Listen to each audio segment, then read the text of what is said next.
ମାନେ ଏତେ ଜୋର ଗରମ ହେଉଛି। ମୁଁ ଏଇନା ଯାଇକି ଟିକେ ଫ୍ରେଶ୍ ହେଇକି ଆସିଲି। ମୁହଁ ଜମା ମାନେ ପୋଛିନି, କାହିଁକିନା ପୋଛିଦେଲା ମାନେ ପୁଣି ଝାଳ ହେଉଛି। ଟିକେ ଥଣ୍ଡା ହଉ, ଗୋଟେ ଛୋଟ ଫ୍ୟାନ୍ଟେ ଲଗେଇଛି, ପବନ ହେବ, ଶୁଖିବ। ଭାବୁଛି ଭାତ ଡାଲି ଅଛି, କ'ଣ ଗୋଟେ ଚଟପଟା ଆଇଟମ୍ଟେ ବନେଇବି ଆଉ ଖାଇବି। ଲେଟ୍ସ ମେକ୍ ଇଟ୍।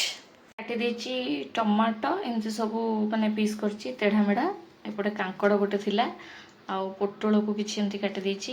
ଗୋଟା ପିଆଜ ଟିକେ ଖାଲି ଏମିତି କଟ୍ ଲଗେଇ ଦେଇଛି। ଏପଟେ ହେଉଛି ରସୁଣ ଛେଚା, ଏତକ ମିଶେଇକି ଗୋଟେ ଭଜା କରିବି। କଡ଼େଇ ବି ତାତିଗଲାଣି, କିଛି ସୋରିଷ ତେଲ ଦେବି।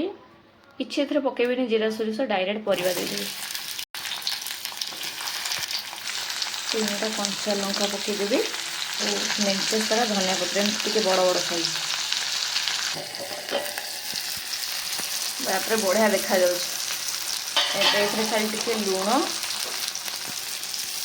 ଟିକେ ଧନିଆ ପାଉଡ଼ର। ମନ ଇଚ୍ଛା ଭାଜିବାର ଗୋଟେ ଷ୍ଟାଇଲ୍ ବି ଅଛି। ଅଲମୋଷ୍ଟ ହେଇଗଲାଣି। ଗରମ ଗରମ ଭାତରେ ଏଇଟା ଖାଇବା। ୱାଓ, କେତେ ସୁନ୍ଦର ଦେଖାଯାଉଛି।